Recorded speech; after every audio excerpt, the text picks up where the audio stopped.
Amazing. What's amazing? The names of our English villages, Watson.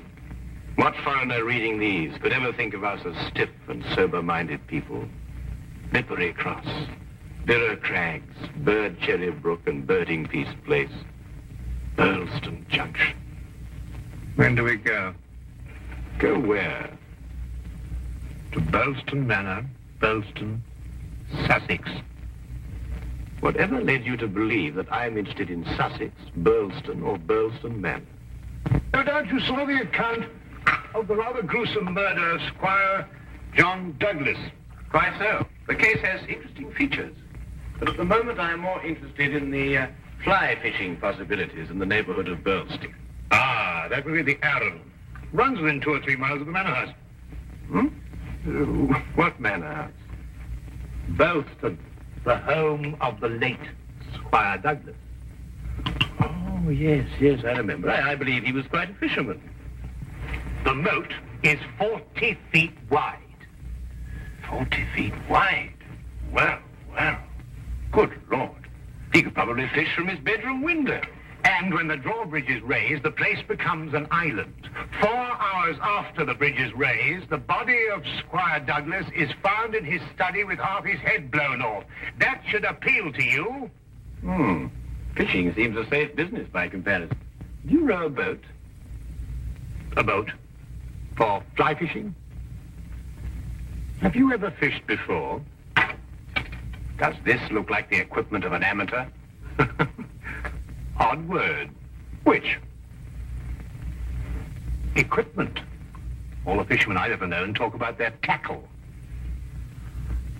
What do you deduce from that, Holmes? Obvious. Your fishing friends either lack experience or vocabulary. We deep-sea fishermen are in the equipment class. None of your nasty little bundles. Yes, that gaff is far more suitable for a shark than a trout. Do you really think so? No good for trout? Well, it depends what trout you're after. Oh, yes. Well, we must carry a tape measure. A tape measure? What on earth for? To measure our catch, of course. To measure our catch and throw back the little ones. A good rule in life, Watson. Always remember to throw back the little ones. Do you think our prey will count as a big one or a little one? Well, hardly as big as Squire Douglas, lying dead in his castle, surrounded by his moat. Holmes, you've been analyzing this case. Well, you know, I haven't got enough data yet for analysis, really. Do you think it could be an accident? What, with a sawn-off shotgun? And the triggers of both barrels wired together? Murder, eh? Yes, possibly. What do you mean by possibly? Don't sit there, man. That may be opportunity knocking. Oh.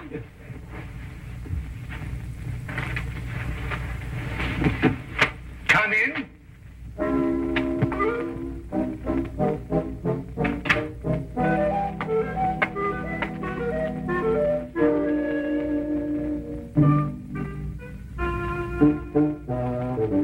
Mr. Sherlock.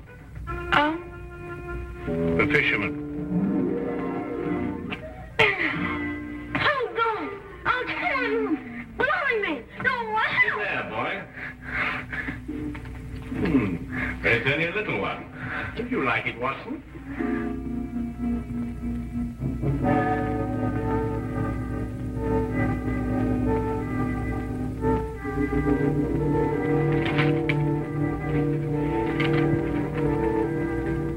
Would appreciate your view.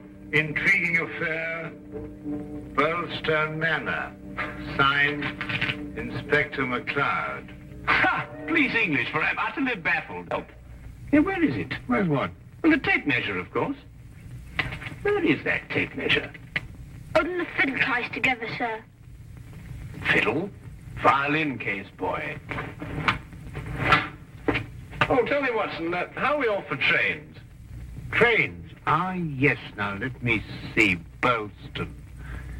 Yes, now, that would be the West Sussex Littlehampton Bognor line. Now, there's a 10:15. Now, that doesn't stop. Of course, it's a 12:3. That will get us in at 4:2 or 4:7. I say, I've forgotten, actually. You say you can't remember whether it's 4:2 or 4:7. Come, Watson, you're slipping. Blimey. Does it keep all the times in his head? Where else, of course? We are a nation of railway pioneers, my boy. Like a great many Englishmen before him, Dr. Watson restricts his reading to the Bible, the Times, and Bradshaw's Railway Guide to the British Isles. Here, boy. Man of the March Hares, that's what you two are.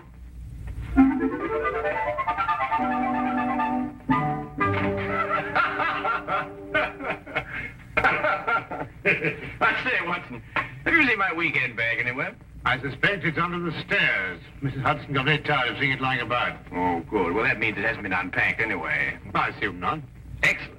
Then everything is ready. Oh, be a good fellow, would you, and dig out that bag and put it in the cab along with that tackle. Why? Aren't you going to be here? I have a little reading to do. Pick me up at the British Museum Library, say half an hour before the train leaves. Now, look here, Holmes. There's no time to go reading. You'll miss the train. I cannot vouch for the punctuality of Dr. Watson or the reliability of the company's steam engines, but I, for one, propose to be at Boylston Halt at 4:02 p.m. precisely.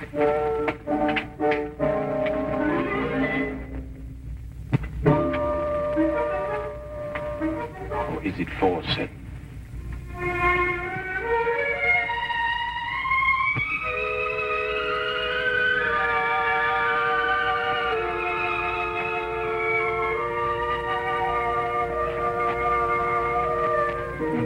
It was a nice piece of work, if I say so myself. The entire story hung on a spider's thread. A spider's thread? Exactly. It sounds interesting, Inspector. Now perhaps you'll start at the beginning. Simply stated, the castle, as you see, has a moat. And when it's up, as it was at the time of the murder, it's a sealed fortress. Who was in the castle at the time of the crime? The murdered man's wife, Mrs. Douglas, and a foreign friend, John Morell. Just those two?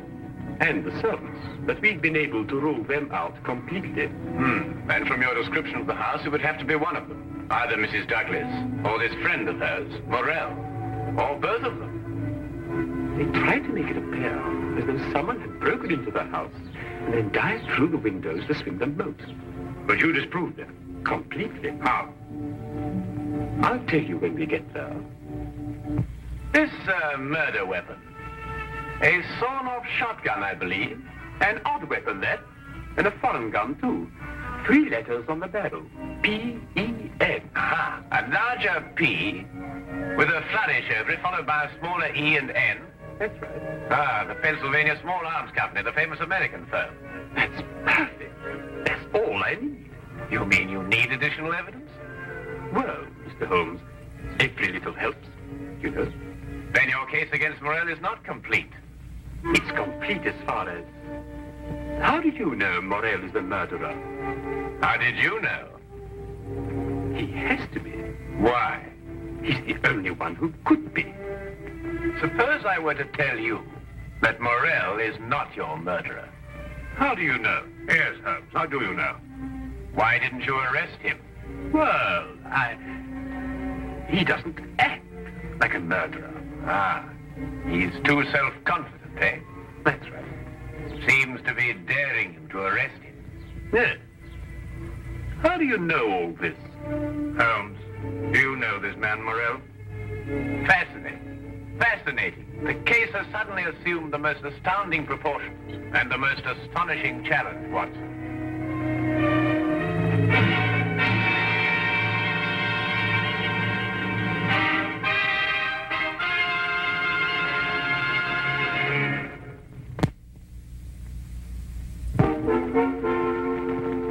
And now we return to the case of the Pennsylvania. your gun. Beautiful specimen of the period. Yes, it is lovely, isn't it? What did you mean, Mr. Holmes? Nothing. I just think it's a lovely building. No, I mean when you said that Morrell didn't murder Mr. Douglas. Oh, that. Yes, what did you mean? How do you know he didn't do it? Well, if he didn't do it, she did. You're jumping again, McLeod. You're jumping. But it has to be one or the other. Does it really? What's he talking about? Well, then you know.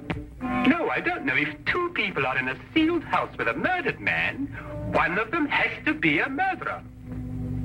That's common sense. Ah, but is it logical? What do you mean, is it logical? I don't know, but Holmes says that all the time. I was hoping you might be able to tell me.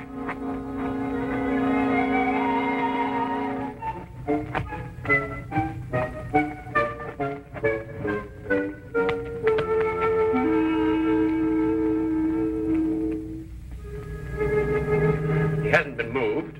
That's just the way we found him last night. Watson? Of course, death was instantaneous. I should say so. The charge was not fired directly into the face, as the newspaper's account had it. Uh-huh. I'd say the blast came from below, and that the gun was almost vertical. Excellent, Watson, excellent. May I see this shotgun, McLeod? Holmes, look at this. Good Lord. Wait, it's a brand like cattle. Well, how old would you say it was? Have you got your glass, there? Yes. Thank you. It's very difficult to estimate marking like this, Holmes, but I'd say it's over 15 years. 20. Mr. Morrell? At your service, Mr. Holmes. Dr. Watson? News travels quickly. This is a small village. You said 20 years? Yes. The same age as this. It stands for Vermissa Valley, Arizona. Gold claim number 341. That is where John and I met 20 years ago. There were three of us. We registered the claim, worked it, and then sold it. We divided the money in thirds and went our different ways. 2 years ago, I looked John up here and stayed on. I liked it. And the third partner? He lost his money, and I believe his mind. He came to believe that we had cheated him. And he swore to kill us 10 years ago. Why didn't he? He couldn't find us. No, we didn't have the same names at the time. Do you think your old partner could have done that? I don't know, Mr. Holmes. I am not the detective. True. True. Well, we must bear that in mind. You tried to make it appear as though another man had been here and went out through the window. Did I? He tried to build an elaborate story. A man of his size was seen passing through the village wearing a loud tweed topcoat and a wide-brimmed hat. He was heading this way. On the window ledge, there is a footprint in blood, indicating, of course, that the murderer dived through the window and swam the moat. But he didn't. How do you know? Because, Mr. Morrell, outside that window and just a few feet down is a very large and at least a month-old spider's web. Anyone jumping or diving through the window would have to pass through the web. And no one did. Well done, McLeod. Well done. A spider's web. The English police have the most amazing allies, I must say.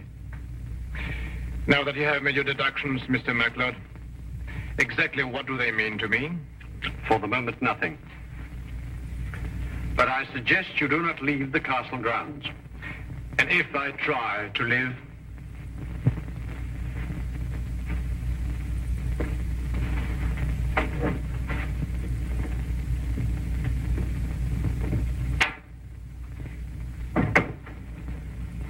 Well done, McLeod. You've certainly got your man.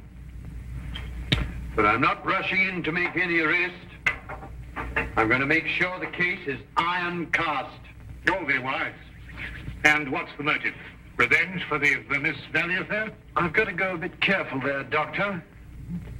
If you ask me, it's a case of Cherchez la woman.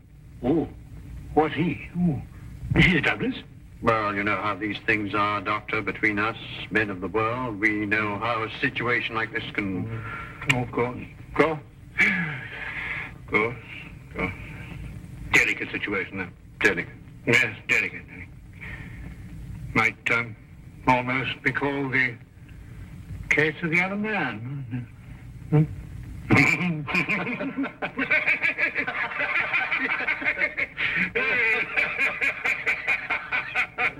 The other dumbbell. Who? Not who, what. What? That's right, what. What are you talking about? That. There's only one dumbbell. One dumbbell. That's right. Well, There's only one dumbbell, Watson. I know. That's it over there. Yes, where's the other one? Well, I don't know. I've only just come here. Do you know where the other one is? What difference does it make? Well, that's right. Yes, what difference does it make? Maybe there is only one dumbbell. One dumbbell? But they come in twos.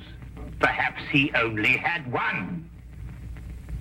Watson, do you mean to tell me that you can stand there, surrounded by all these athletic trophies, and suggest to me that such a man would only use one dumbbell? Well, what difference does it make? Yes, what difference does it make? Well, if you two are convinced that you can solve the case with the aid of a convenient spider, I'm going fishing. You're what? Oh, you're going fishing? He's brought his tackle. Why? To catch fish. Then I take it you're satisfied with my analysis of the crime. Find the dumbbell. Hang the dumbbell! You can't hang him until you find him. Who? The man who took the dumbbell.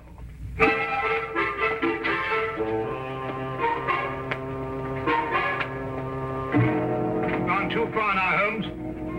I think you've made him very angry. Then he should fish.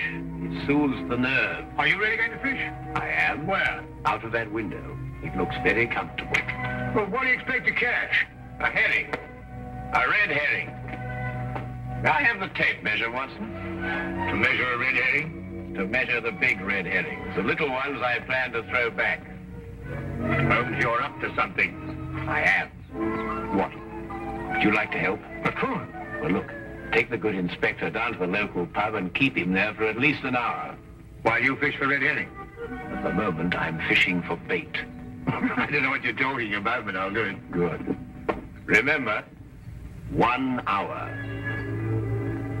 I may enjoy myself in the local and stay too.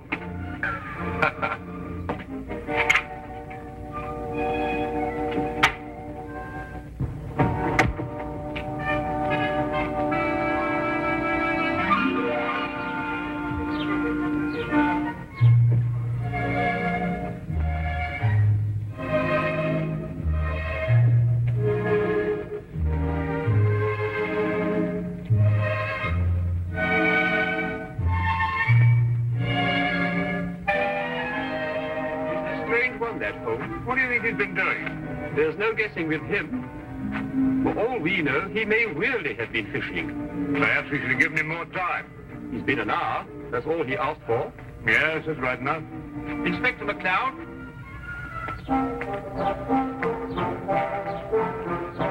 Hello, Sergeant. Have you seen Mr. Holmes? I certainly have, sir. What's wrong? You know the staircase in that room? Huh? Mr. Holmes was sliding down them banisters. He was what?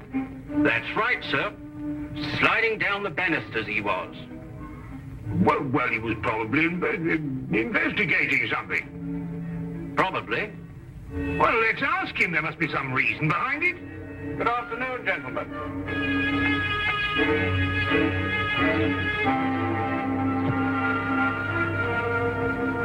Go on. Ask him. Ask me what? Well? What have you been doing while we were away? Well, first I fished, No. and then I slid down the banisters. I told you. Why? Why not? Huh. And you, Inspector McLeod, are going to drain the moat. I'm going to what? Drain the moat. Empty it right down to the bottom. I can't do that. That's a major engineering job. Don't you realize that's a real river that runs round the house? Well, in that case, don't drain the moat, but tell everyone you're going to. And then what? Then we'll all meet back here in an hour's time. And see if we can find somebody pulling something out of the moat. Exactly. What? Red herrings. As mad as a March hare.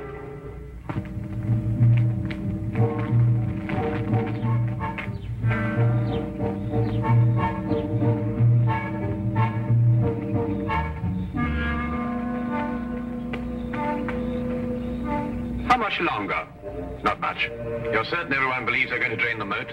I don't know who believes it, but everyone knows I said it. Do you think someone will come to the murder room? Someone has been in it for some time. How do you know? The lights are out. Because I left them on. Look, What?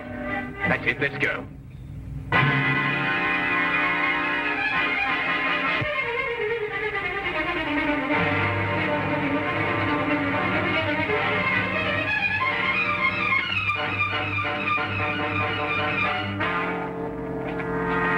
Oh, excuse me. What are you using for bait?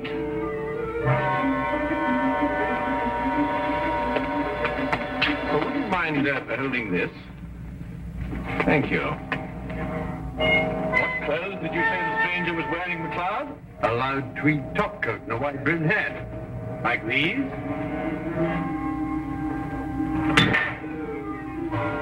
The dumbbell. Holmes, how did you know? When you're working near water, Watson, and a heavy object has disappeared, you may conclude, until you can prove otherwise, that it has been used to prevent some object from rising to the surface. All right, Morrell. You're under arrest for the murder of John Douglas. It is my duty to warn you that anything you say may be taken down and used in evidence... No, MacLeod. You haven't got it at all. What? This gentleman didn't kill John Douglas because John Douglas isn't dead. He isn't what? Dead. The man whose body you discovered in here is the very man who came back to... No, you're not with me, are you, MacLeod? Would you tell him, please? These clothes belong to our third partner. The man has been searching for you for 10 years. Yes. He found us and arrived here with a shotgun. He and John struggled and the shot went off. That explains the vertical angle of the blast. In the ensuing struggle, the gun went off. I heard the report and ran down immediately. I timed it from your room. 15 seconds if you run, and 10 seconds if you slide down the banisters. I ran. I thought you would. John was panic-stricken when he saw what he had done. I got the idea to change their identities. But then where is Douglas?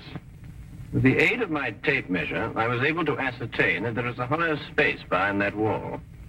I imagine it conceals a passage under the moat. Yes, Mr. Holmes, it does. And John has had a 36-hour head start. We'll stop him. I told him you would. I'll issue orders for the apprehension of Mr. Douglas, and we'll talk about your part in this, sir, in the morning. You have conspired to conceal evidence. I'll still be here in the morning, Inspector.